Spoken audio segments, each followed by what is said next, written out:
Have you a hobby? Each week on Hobby Lobby, Dave Ellman interviews 6 or 8 unusual hobbyists. Listen to Hobby Lobby. It starts Sunday, October 8th at 5:30 p.m. Eastern Standard Time over this station.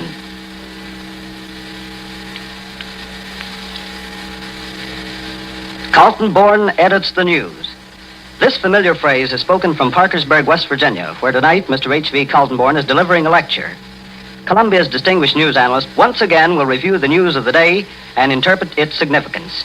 Mr. Kaltenborn. Good evening, everybody. The world is at war, but tonight's news concerns peace. The peace offensive, an offensive launched by Adolf Hitler in association with Soviet Russia and Mussolini's Italy. How far will it go? What will it achieve? Perhaps one answer was given today in the speech delivered by Neville Chamberlain, Prime Minister of England. And the heart of that speech lies in this phrase: if peace proposals are made, we shall certainly examine them. That was a strong enough hint of peace to give Wall Street another peace scare. Now there is no question but that war has boomed this country's business. It's true wherever I go. I'm speaking tonight from Parkersburg, West Virginia, the heart of a soft coal area. They've gone here from the 5-day to the 6-day week. They're employing extra men. Abandoned mines are reopening. There's a shortage of coal cars. There are export inquiries from abroad. There's a shortage of coke for the steel mills. But at the same time, you hear warning voices in these areas. Some of them point out, don't depend on this as permanent. It may be just a flash in the pan. The steel mills may be all caught up with their orders in 6 months. And of course we know that for a long time, the soft coal industry has been in a bad way. We know that there are certain fundamental conditions that make it so. And it is well that the people hereabouts are advised that just a temporary war boom could not cure the fundamental evils to which this particular industry, unfortunately, is heir. But getting back to Mr. Chamberlain's speech, the responsibility for war, he said, rests on those who conceived and carried out a policy of successive aggressions. Now, that's not Germany alone. Successive aggressions? Well, he must be thinking of what Italy has done in Ethiopia, in Albania, in Spain. He must be mindful of what Japan has done in Manchuria, in China, in Mongolia. He must have in his mind what Soviet Russia has done in Poland, in Estonia, and probably is doing at this very moment in Latvia and Lithuania. For to force the surrender of national sovereignty by the threat of force is just as much an act of aggression as military intervention. This rule of violence must cease, says Mr. Chamberlain. War came because the nations of Europe faced the alternative of jeopardizing their freedom or mobilizing their forces at regular intervals to defend it. And that's what I found in France and in England a few weeks ago. I found the French fed up with this constant threat of war, this constant threat of immediate mobilization, this apprehension as to what the next week would bring, this uncertainty as to the future of their country, this impossibility of making any kind of business arrangement because you didn't know but that war was just around the corner. And it was equally true in England. It was that constant fear, that uncertainty, and then now that the test has come, the definite determination to see that when this war is ended, that continuous threat is ended. And that's the psychology of these two peoples. And remember, it doesn't depend on what Mr. Chamberlain thinks or what Monsieur Daladier thinks. They've flopped often enough in the face of their peoples with reference to this Hitler menace, so that whatever they say and whatever they do is going to be very closely examined by their parliaments and by their peoples. It depends on public opinion, for public opinion still dominates the situation in both France and in Britain. Now, this whole peace offensive is centering apparently on one man, and his name is Benito Mussolini. What will he do? How will he react? What will he propose? Well, we have a good criterion to know. He's talked. He's only talked once within the last 4 months. That was just a few days ago. His speech did not at that time get the attention that it deserved. Let me recall to you some of the phrases voiced by Benito Mussolini. For remember that Count Ciano has just been in Berlin, has just conferred with Adolf Hitler and with Ribbentrop, and is now back in Rome, telling Il Duce what the Germans told him, telling Il Duce what the Germans would like to have him do. And of course the Nazi press, before the Duce has spoken, indicates to him the tune which they would like that he would play. They hint that Italians will come into this war unless, meaning unless Britain and France accept this peace offensive at its face value and do what the Germans would like to have them do. And the German press reminds us Italy is a revisionist power, and by that they mean that Italy has made certain claims, has asked for certain things in Djibouti, in the Suez Canal, in Tripoli, and they indicate that unless those things are granted, unless Italians in Tunis get a larger measure of political liberty and opportunity, unless there are more Italian directors on the board of the Suez Canal, unless that railroad which carries the products of Ethiopia out to the sea through French Somaliland, unless that railroad can become an all-Italian railroad, and Djibouti at least a free port for Italy, unless these things are done for Italy, Italy will join the Germans. So says the Nazi press. But so Mussolini has not said, and until he says it, it doesn't count. Now, what did Mussolini say in that only speech in 4 months? He said that he would like to have the war ended. That's natural.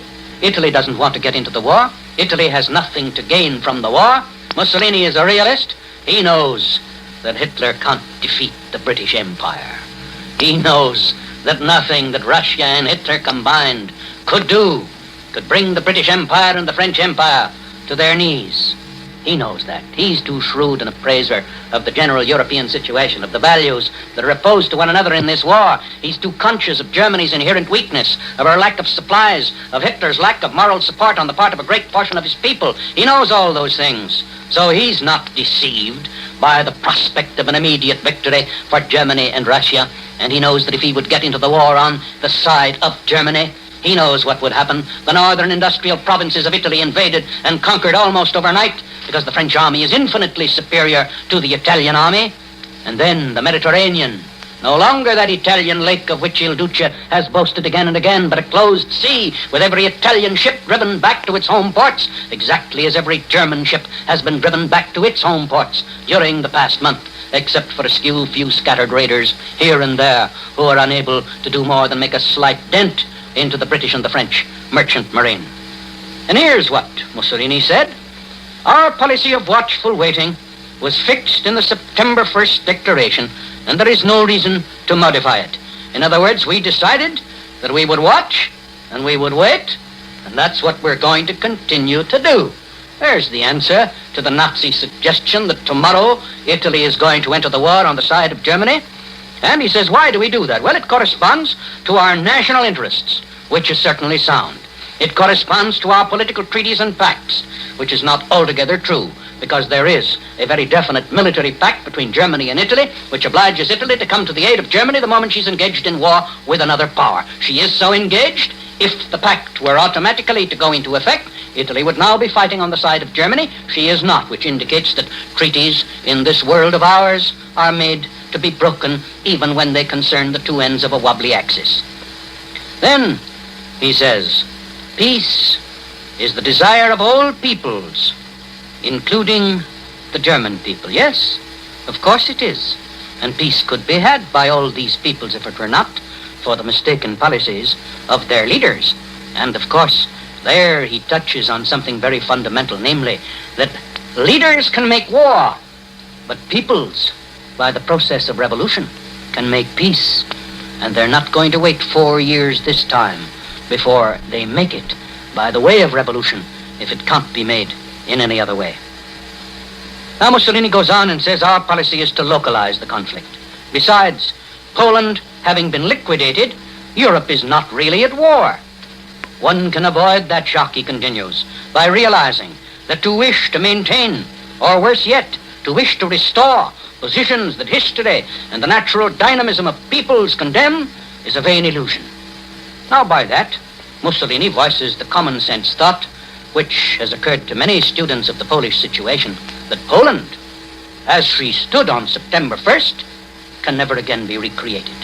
It was an artificial creation of the Treaty of Versailles, with 20 million Poles having added to that natural concentrated group of people, having added to them White Russians, Ukrainians, Germans, to an extent that made it an unwieldy country, that created a tremendous minority problem, and that has been one of the causes of this European war, which is now in progress.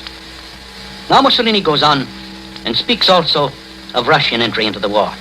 And he says, London and Paris, with the wise purpose of not enlarging the conflict, have not reacted up to the present in the face of the Russian accomplished fact.